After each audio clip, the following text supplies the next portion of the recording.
Okay. Let's put this on the screen because it's one of the censored pieces from Tzadok.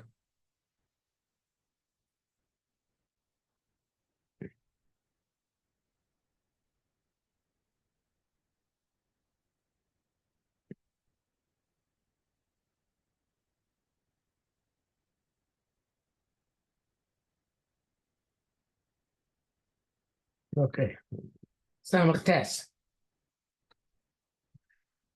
Kasher Umos Olam Kablim. When the nations of the world receive Umlamedim and they learn Eisa Mida Tova, some good trait, V'Dava Tov, or some good thing, Meyehudim from Jews. Aidei Ze Cholim Yehudim Lenatzcham. And through this, the Jews can be victorious over them. V'Aidei Ze Chol HaKisba, and through this, Kipsa, through this, the lamb can be survive. Lizkayim Ben Azavim among the wolves. Now, Reb Tzadok is giving well, the reason why clearly why this is censored and wasn't put into the actual Tzidkas, the original Tzidkas HaTzaddik, is because this is the plus side of assimilation, and it's radical to say that there's a plus side assimilation. If you say that, and Reb Tzadok would say it further, you would also have to say that there's a plus side for Reform Judaism, conservative Judaism, that everything which is perhaps distorted in the world, even things which are wicked, have a purpose in the world. And they have a plus to them. And this is something which is very fundamental to Reb Tzadok's philosophy, which is that we might not be able to distinguish how everything is lutav, everything is for good, but everything is for good. If now in Gemara itself, it says "Kom ad avi rachmana l'tav avi." Everything Kosh Baruch Hu does is for the good.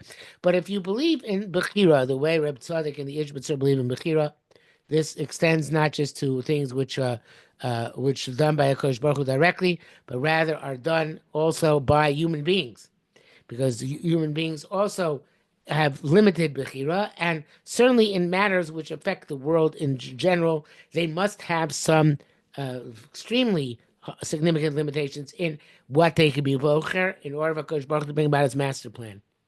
So therefore, you can't attribute wickedness solely to Bechira. There has to be something, at least some component, perhaps even more than some component, which makes it part of a Kosh Baruch Hu's master plan. So he says that when nations of the world learn something good from us, this allows us to be sustained by among nations of the world. And he throws in the most powerful line here. This happens specifically by wicked Jews, not good people, bad Jews. Specifically, who connect to the nation's world.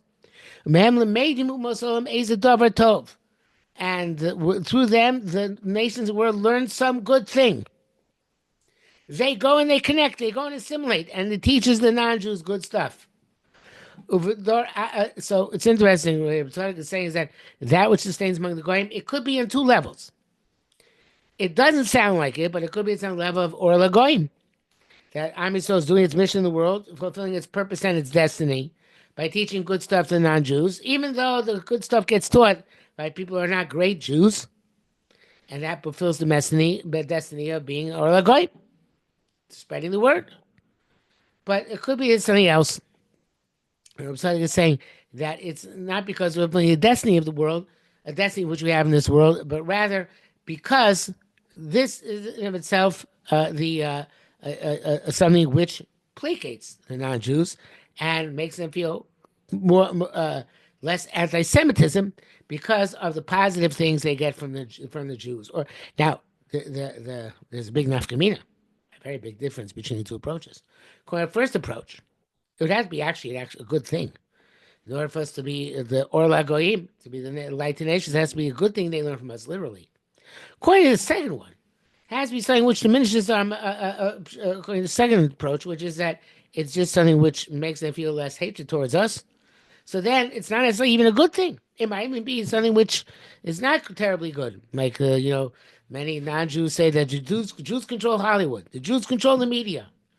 And maybe it's a negative thing. We're not. It doesn't make us an Orla Goyim, but maybe it's positive in the sense that okay, and now since they like Jewish actors, they like Jewish entertainers, they like the Jewish media, so therefore we're gonna be able to survive among the nations of the world.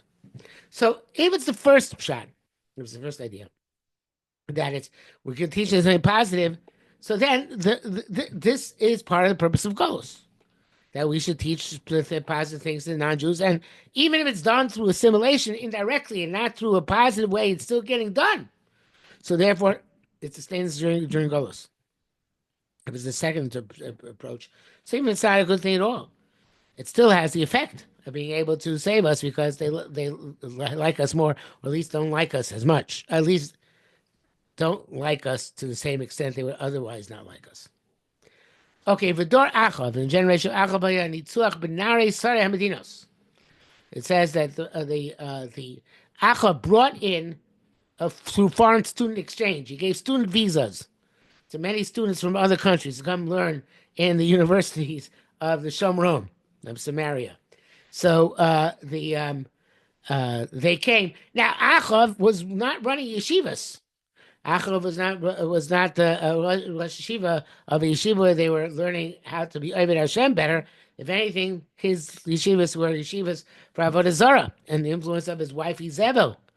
So, but nevertheless, Chazal say she'em bnei Machi Akum, they were non-Jewish princes of Yeshua. Ezet Dover Tov, for some good thing. Shekivu, they received B'yosem Eretz Yisrael, and they were in Eretz Yisrael. Ha'emishani Tuach Nei Yisrael Neged Umas Olam. This was what gave us our victory over the nations of the world. Now, here it sounds like even further. That's not just that we're able to sustain ourselves, but even gives us victory sometimes, the fact that we teach them good things. And again, it could be either way, that because teach good things are Orla Goyim, and therefore it was a worthy victory, or because now they feel less animosity towards us, there could be less violence, and therefore we're going to be able to overcome them. But that's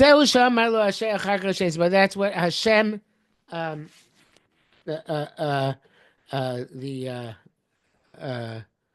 said to Achav, Ish Chermi, the person on my net, a net meaning a net with which you hunt animals. Kamotsudas Parasti. The how many nets, matsudos are nets which catch animals. Charoim are usually nets which catch fish, but I'm not sure that necessarily is the difference. But anyway, how many nets parasti kula kiloya b'mishalim masal Yisrael. Yisrael, it really, Hashem had to put out nets in order to ensnare the nations of the world. In other words, that they shouldn't actually attack the Jews. Because according to the judgment, the Jews were bad. Time Ach was one of the worst periods in Jewish history, so therefore they should have been destroyed by the non-Jews. So Hashem had to put out several nets. In other words, he had to use special strategy in order to prevent the non-Jews from destroying the Jews. But he did it, right?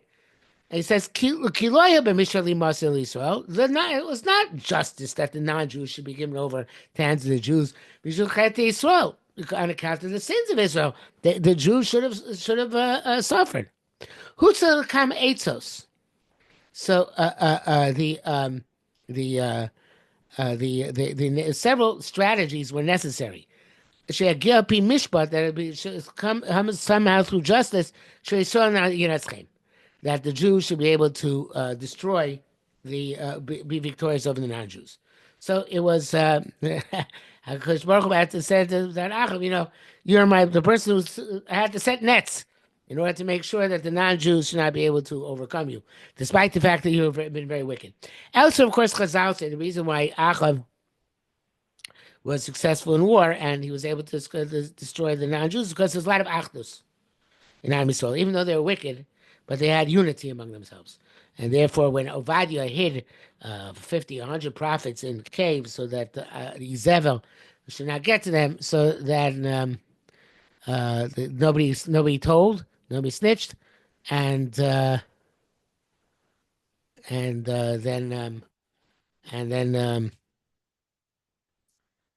there's no Twitter name, no lashon hara, no Masira, no giving over. people who did things against Achov to Achov, and therefore they were able to overcome the war.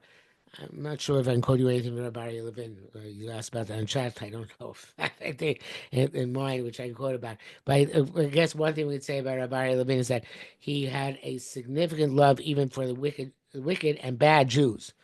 And so he always was trying to bring about this unity among ourselves and the people who are not so good, and they reciprocated. He loved them, and they loved him. And for Jews who would never wear a yarmulke ever, would put on a yarmulke when they saw Rabbi Levin walking the street. They always had a yarmulke in their pocket in case they saw him walking in the street, so you shouldn't see him without a yarmulke, even though he knew and they knew that they wouldn't wear it any other time, but they didn't want to disappoint him. So that, of course, was the type of unity which is we're looking for, and which only people like Rabbi Levin actually work to bring about. But here he's not stressing the unity so much. He's stressing more the idea of the fact that we taught them good stuff. We taught the non-Jews good stuff. And having a positive impact on the goyim, again, in some way, shape, or form, protects us. Afterwards, that's Achav, called the king of Aram. I forgot his name. I think it's Hadad. I don't remember his name. Hadad Bedad is Ben Chumash. That's what I say. It's not him. I think maybe his name was Hadad or Hadar. I don't remember. Anyway, so then Achav said he's my brother about the king of Syria, who was initially his enemy. Oh, then Achav, that ruined it. So then the neck got broken. That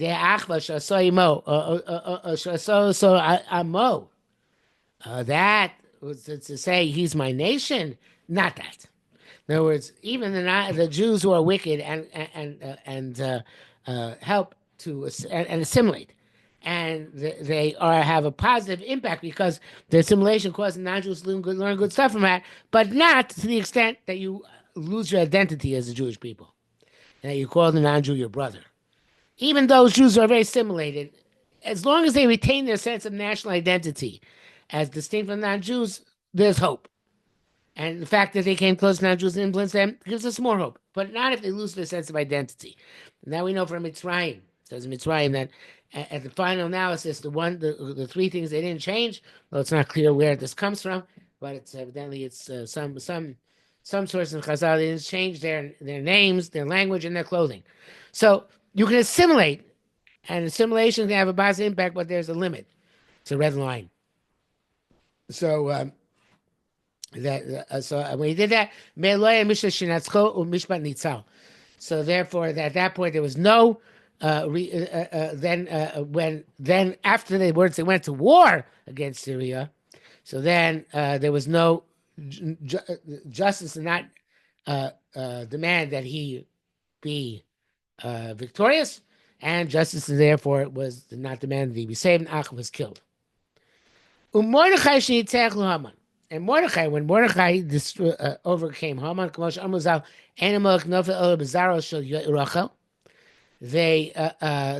Amalek only falls into the hands of the descendants of Rachel Imenu, whether it's Yosef or Binyamin. In this case, Binyamin. Another place says, they says, it says by Amalek, he was not fearful of God. But Yosef, it says, I am afraid of God. That's why he let Shimon go. So it says by Yosef, but Lavdafka Yosef. It's not specifically Yosef. Of course, all descendants of Rach, Midas Gover Bahem. They have a special midah of yira, of fear of HaKadosh Baruch Hu. So therefore, Binyamin's descendant, Mordechai, who was also in Rachel, had this additional this additional fear of heaven, which comes in the children of Rachel, in his descendants, and therefore is over there. Amalek, who says, Glory Elokim.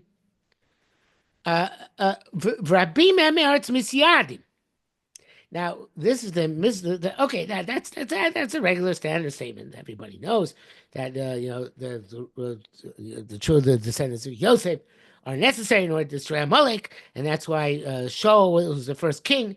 And he went to war against Amalek before David became king, because Shaul was from Benjamin as well. So back in the Midbar, Yoshua, who came from Shevet Ephraim, he's the one who fought against Amalek.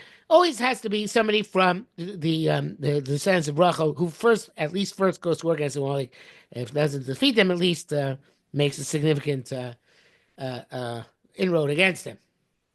But and that's not something which we need Reb Tzadok for. But we need Reb Tzadok for the next line. Reb Tzadok says an amazing thing. It says Rabbi Me'eretz B'Siardim Kinofa Pachem Mordechai Aleim. It says many of the non-Jews were trying to become Jews. The question what means they're trying to become Jews. Some say it means they're trying to be Megayer. They actually tried to convert. Some say they tried just to behave like Jews, to conduct themselves like Jews. Okay, whatever it was. But it says Kinofa Pachem Mordechai Aleim. Now, you would say Pachem Mordechai Aleim means they were afraid of Mordechai. It's afraid of Mordechai, so therefore they wanted to pretend they were Jewish or even become Jewish in order to avoid being destroyed by the Jews on Purim. No, says Reb Tzadok. That's not Reb Tzadokin at all. Reb Tzadok says, V'kiblu yira mimenu. Pachad Mordechai means they got the pachad of HaKadosh Baruch Hu from Mordechai. They got the fear of Hashem from Mordechai. The midah of yira they got from Mordechai. That's what they got. So they got the meat of Yira from Mordechai. That was allowed us to overcome them. They got that davar toiv from the Jews, and therefore we're able to overcome them. So again, even because davar because then we're doing our job as or lagoyim as being elimination from non-Jews, or because they dislike us less, or it could be a third thing. Could be because this unique idea that once they absorb something from us. So then, somehow their neshamas cannot resist us the same way. Their souls cannot resist us the same way. But even that's the idea that Nafa Pachat Mordechai Aleim was exactly the way they vanquished their enemies because they got that Dover Toiv. It's an amazing statement, Tzadok. Amazing finish. Mishpat Nitzucho. And that's why we're able to overcome them and destroy our enemies. So, Lumaisa, this is as I said, this piece is obviously says Reb Tzadok because it makes assimilation even into marriage, because the whole story of Purim also is by an intermarriage. So more Esther and Achashverosh. So it makes these things have a good aspect to them. And you can imagine Sfas Emes sitting back in 1900 and saying, well, we can't print this. But that's the idea that anything bad can have a silver lining. And that bad, and even even the Rishonim who have a negative impact in general, they can have positive impact in a certain respect. And this is the idea that you take if the non-Jews get a midah tova from us, get a good midah from us, so then that is something which allows us to survive and thrive even in Golos. Okay, that was a very powerful statement. Let's try and find the. Let's go to Sfaria and see what the next one is. The next one was not censored, obviously.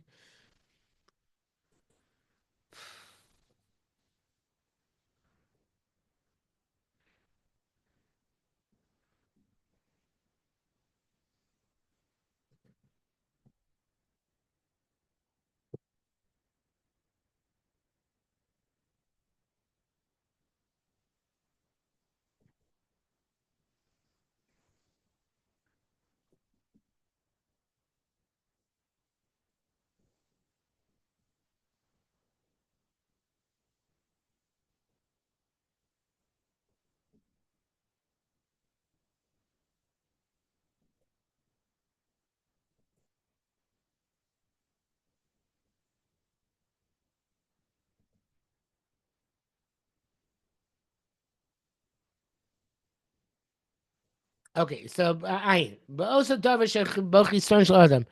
thing which a person has a shortcoming.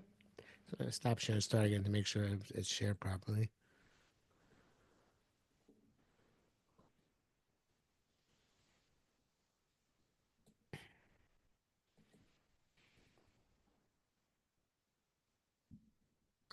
Both the Darvish and Bochi Sarch, the thing a person has a shortcoming.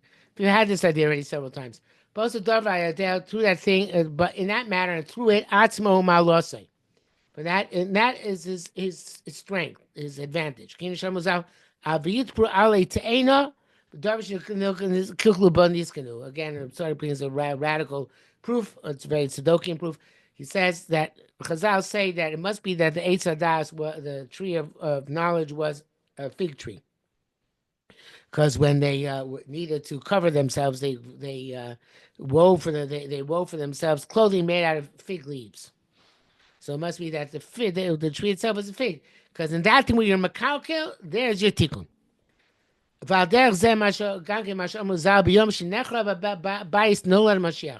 And they the basically destroy Mashiach is born. In other words, from the kilkul comes the tikkun. So this relates back to the previous one as well.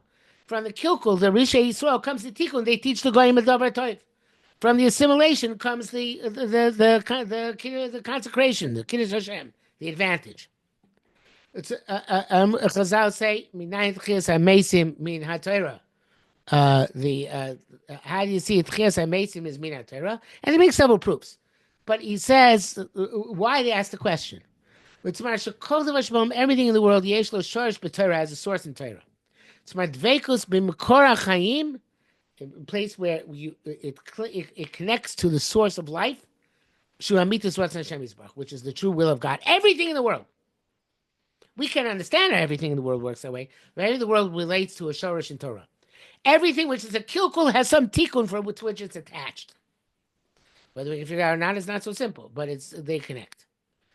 And that's why we have the paraduma to teach us how to become tar from coming tummy by contact with the dead body. Chazal say tavo aim, let the mother come connect to us b'no. Let the mother come and clean the excrement of her son. What's her son? Her ego, the ego brought death back into the world after Hashem was going to eradicate it. But then the Chet ego brought death into the world. It came and it defecated. It excreted. The Chet ego excreted. It had caused ruination. It caused death. So how do you fix it? So ego shemisa. That's the excrement of her son, of the para's son, of the cow's son. And so you go back to the source. You find the source and find what it is. The source is the cow. He's not explaining how it's the source here, what exactly means go back to the source. But go back to the source and you find the good in it. You find there's some positive purpose in it. That's the tikkun for it.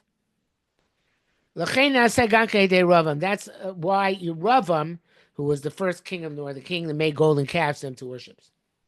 Shoresh Mashiach ben Yosef.